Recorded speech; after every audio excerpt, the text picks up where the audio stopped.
Hello everyone, welcome to this online course on material science. This is lecture 19 in module 1 on magnetism. If you recall, in the last two lectures I have mentioned two different types of angular momentum, one of which was the orbital angular momentum denoted by L, and the other one was spin angular momentum denoted by S, right? And when we discussed this orbital angular momentum, we found that two operators are of particular interest, which was the L square and Lz.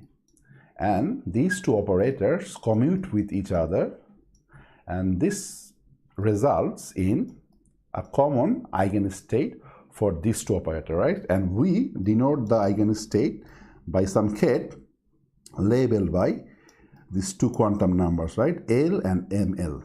And we say that the ml runs from L to minus L in the steps of unity.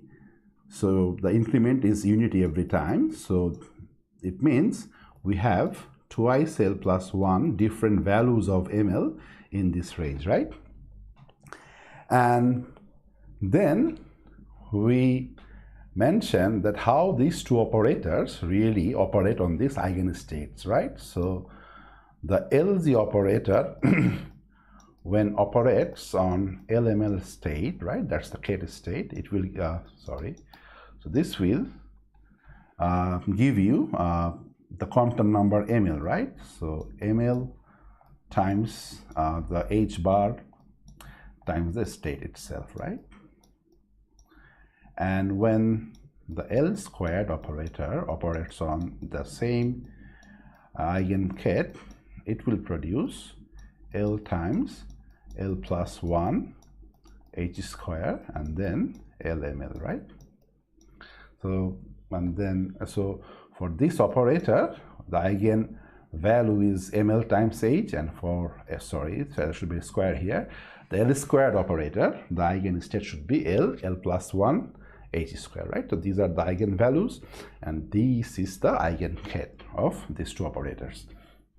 And then we start talking about the spin angular momentum, right? It was denoted by this S letter, and we mentioned that similar to the orbital angular momentum, spin angular momentum has two important operators, which was S square and the Z components of the spin angular momentum, because they commute with each other, right? And similarly, we say that we have a common eigenstate of these two operators, and we use letters S and ms, right? These two quantum numbers to denote the state. And we say that for a single electron, S is always plus half. That's why people say electron is a spin half particle, right? That's the half here. And ms runs between minus s to plus s in the steps of unity, but you know the s is half here, right? So ms can be in this range, ms can have only two values, which is minus half and plus half. So only two values possible for an electron, that's plus half and minus half, right? And then also we mentioned how these two operators operate on this eigenket, right? And we mentioned that when Sz operate on this ket, it will produce this quantum number ms times the reduced Planck constant, or h bar, times the state itself, right? And for S squared operator, when operating on the ket, it will give you s plus 1 h bar square times the same state, right? We remember these relations. And now the question is, we have L and S. The electron has these two angular momentums, right? Orbital angular momentum and spin angular momentum. So the question to ask is that what to do with these two orbit these two angular momentums, right? The answer is that we need to form a total angular momentum operator, right? So J hat is the total angular momentum operator, right? And this is nothing but the sum of the vector L operator, which is the angular momentum operator, and the spin angular momentum operator of the electron, right? That's how we define the total angular momentum operator J. And now similarly, the rule is the J has three components, right? Because that's a vector operator, so it will have three components, Jx, Jy, and Jz, right? And every one of them is an operator. And the important thing to remember is that none of these components commute with each other. That's like always the case for angular momentum, right? That individual component do not commute with each other. And the relation is fairly straightforward because we have used a similar relation for spin and orbital angular momentum. But let me mention them here for completeness, that none of this is zero. So this one is I times h bar jz. This one is I times h bar then jx, right? And this is I times h bar jy. So none of the angular momentum components of the angular momentum commutes with each other. Sorry, there shouldn't be any vector sign because this is just a component, right? So that's how it is. And we, like the other case, like the spin or the orbital angular momentum, we have this operator, right? The J squared operator, which really commutes with all the components, all the individual components of the total angular momentum, right? So this is 0 for I is equal to x, y, or z, doesn't matter. Any one of them commutes with the J square. And as I mentioned several times, that the canonical direction is the z direction in physics, so that's why we start with this relation, that the J squared operator commutes with the jz, right? That's our starting point. So since these two operators commute with each other, the next question to ask is that what is the eigenstate, the common eigenstate, right? The one eigenstate that's shared by these two operators. And how do you label that kate, right? So common eigenstate of these two operators is labeled by index j, that's a quantum number j, and mj, right? And this j is to do with the total angular momentum j, and this mj is the quantum number related to the z component of the total angular momentum, right? Similar to the other angular momentum case. And the important thing to mention here is that this j, right, is the quantum number of j, but inside j we have L and S, right?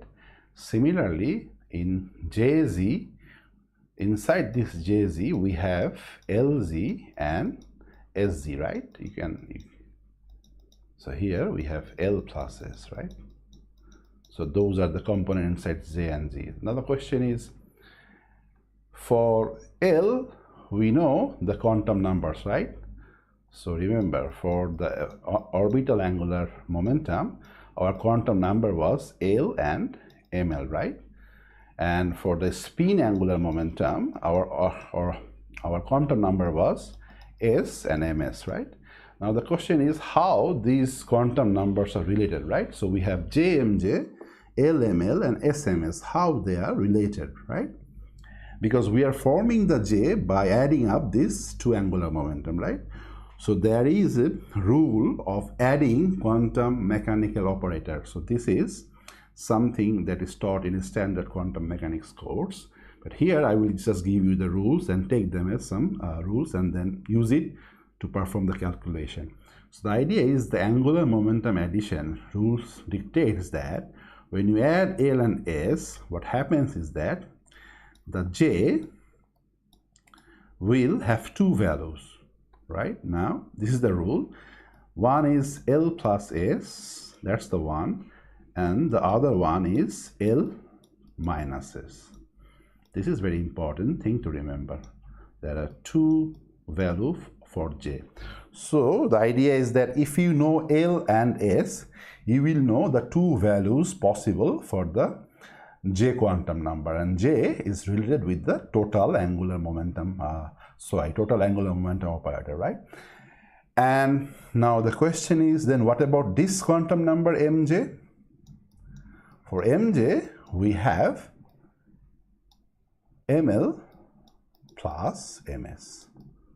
These are the rules that one should remember in performing different calculations, right? And you can see once you know LML and SMS, you know what is the value of J and what is the value of Mj, right?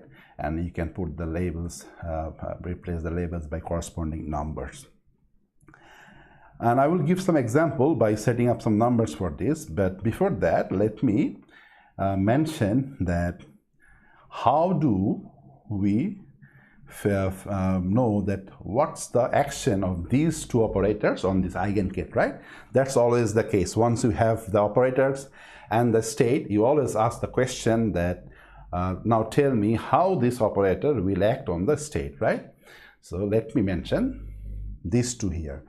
So the Jz operator, when operates on the eigenkette Jmj, right? This will produce this quantum number Mj times the h bar times the state itself, right? That's the rule. And so you can say that the Jz has an eigen vector J labeled by Jmj with eigenvalue. That's the eigenvalue Mj times h. And you can also say that the total angular momentum is squared, right? The vector operator is squared when acts on Jmj will give you the same state for sure because they are the eigenstate, right? But the eigenvalue will be now related with this quantum number. So, and it appears as j plus 1 h bar square, right? That's how the operation of these two operators are defined on their common eigenkettes. And the summary is that Jmj ket is a common eigenstate of Jz and J square with the eigenvalues Mj, h and h bar and J plus 1 h square, right? That's how you say these things. Now, let me give you some example of how these numbers can be manipulated once you know the values of some of these quantum numbers. That's really important thing. So let's say we are considering a case where L is equal to 2, right? And S, the quantum number S for the spin is half, right? That's the case we want to consider. So immediately the question to ask is that what's the allowed value of J? We say that it can have two values. One is L plus S, right? And what's that? That's like 2 plus half, right? So that's 5 by 2. And the other one is L minus S, which is 2 minus half. So this will give you 3 by 2, right? That's the allowed value of the J's. Now, what about Mj? Because you know the corresponding quantum numbers for the total orbital angular momentum is J and Mj, right? Now we need to find out the value of Mj. Before that, And you know what is mg, right? We mentioned it just a couple of minutes ago that mg is nothing but ms plus ml, right? And you need to know what is the range of ms and ml, right? Because you know L and S, you should know what is the value of ms or ml, right? So in this problem, the orbital angular momentum quantum number has value 2, right? It means ml will run from 2 to -2 in the steps of unity. That means it will start from -2, then -1, 0, 1, 2.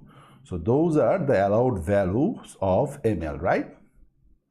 Similarly, when we have s is equal to half, what's the range of this ms? That runs from -s to +s. So -half to +half in the steps of unity. So only two values are possible, -half and +half, right? And now you can see this. So these are the all possible combination of L and S, right? So you need to add them up. So you need to add every number, and then you can form the allowed value of mg, right? And if you do that, right, you will find that the range of value that mg can have, right? You have the list of ml, list of ms. You need to add them up with different combination. You will see that the range starts from -5/2 and steps up in the steps of unity, -half, then +half, then 3/2 and 5/2, right? And that's how you calculate these quantum numbers, given that you have L and S. And before I move on to another thing about the degeneracy of these energy levels, one thing I want to mention here is that sometimes, you know, you will see in the textbooks people write something like that, that the eigenvalue of J is nothing but root over J plus 1 times H. They will also say the eigenvalue of L, the eigenvalues, remember, not the operator. So that's why I'm using this colon to say that this is the equal sign. I am saying that the eigenvalues of this operator. The eigenvalue of this operator is labeled by L, square root LL plus 1 H, and for S we have S plus 1 under the square root and then H, right? And I just want to point out where you get this form, right? This is simply, remember the eigenvalue of J square, right? You remember what the eigenvalue of the J square, that was like J times 1, right? H squared. So that's what the eigenvalue of the J square operator is. So it implies that the J will have the square root of this eigenvalue, right? And that's how this relation comes about. So you need to remember for L, the eigenvalue is for the L square. You remember it was L plus 1 and H square. So the square root of this quantity is just this, right? And similarly for S square, if you remember, the operator S square has eigenvalue S plus 1 and H square, right? So, and then the square root of this is just this. So that's how the eigenvalues of the operators are calculated from, right? And now, before I finish this lecture, I want to give you this degeneracy terms widely used in study of magnetism, right? You will see that people will say that this state has this number of degeneracy, or this degeneracy number is 5 or degeneracy number is 3. What it means is that the energy levels have same energy, right? You know that from your previous exposure to physics courses. But in the context of angular momentum, this is really important, because you see, the first thing that I want to say is that how this quantum number are kind of related with each other, we have just seen by some example, right? We have seen how these values can be evaluated. Now, if you look, the structure, general structure here is that the starting point is that you specify two quantum numbers first, like L and S. And then you ask yourself, what is the value of J, right? And you say, okay, J has two values, right? One is, L plus S, and another one is, L minus S, right? So L plus S and L minus S. And what is this L plus S?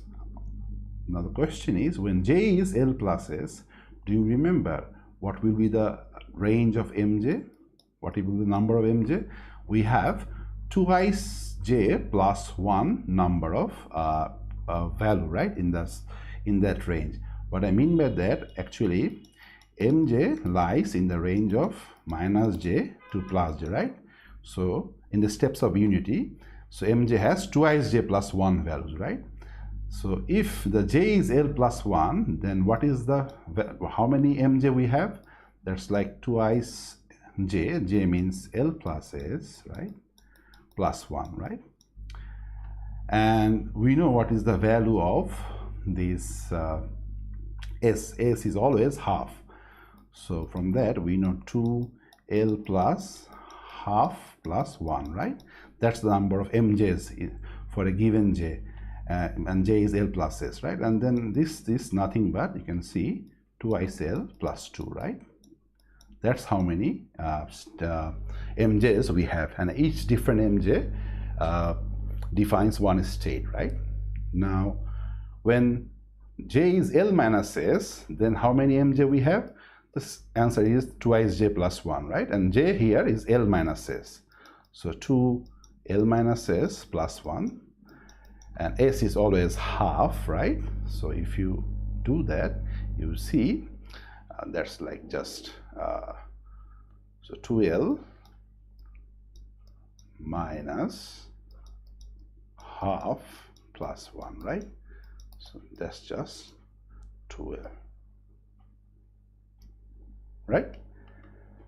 So what is the total number of states? You just multiply these two numbers, right? Because for J is equal to L plus S, we have 2L plus 2, and for J is equal to L minus S, we have 2IL, right? So we need to multiply, we need to add up these two numbers to find out the total number of allowed states, right? And if you add these two numbers, what's the result here? So we are adding 2L plus 2 with 2L, right? So that's nothing but 4L plus 2. So we are adding up, right?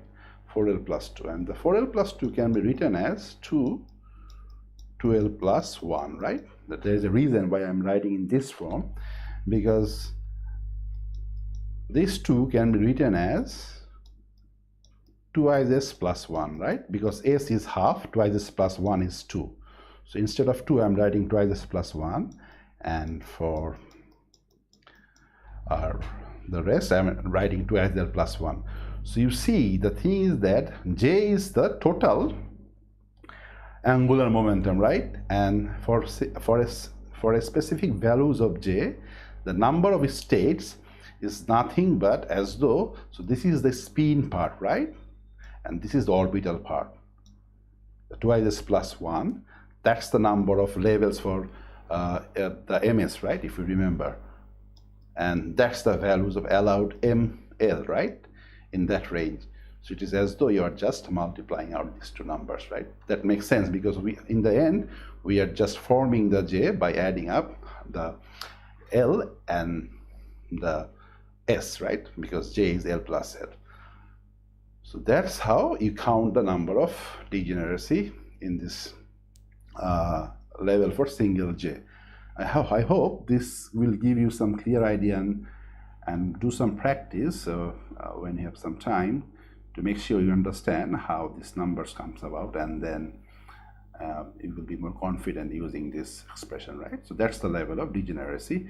And the term I'm using degeneracy is that in the normal situation, all these states, right, for say FL of J, we have this amount of states. All of them have similar energy, right? We don't have any splitting, because we are assuming that there is no spin-orbit interaction to lift this degeneracy, right? So all these states are degenerate, and that's why you say that a J state will have degeneracy of twice S plus 1, twice L plus 1. What is S? S is the quantum number of the spin index, and what is L? L is the quantum number of the orbital angular momentum, right? And that's how you count these quantum numbers and relate them with the experimental data. And we will see some of the tables in lectures to come, and then things will be more clear, right? And for this lecture, I think that's about it, and thanks for listening.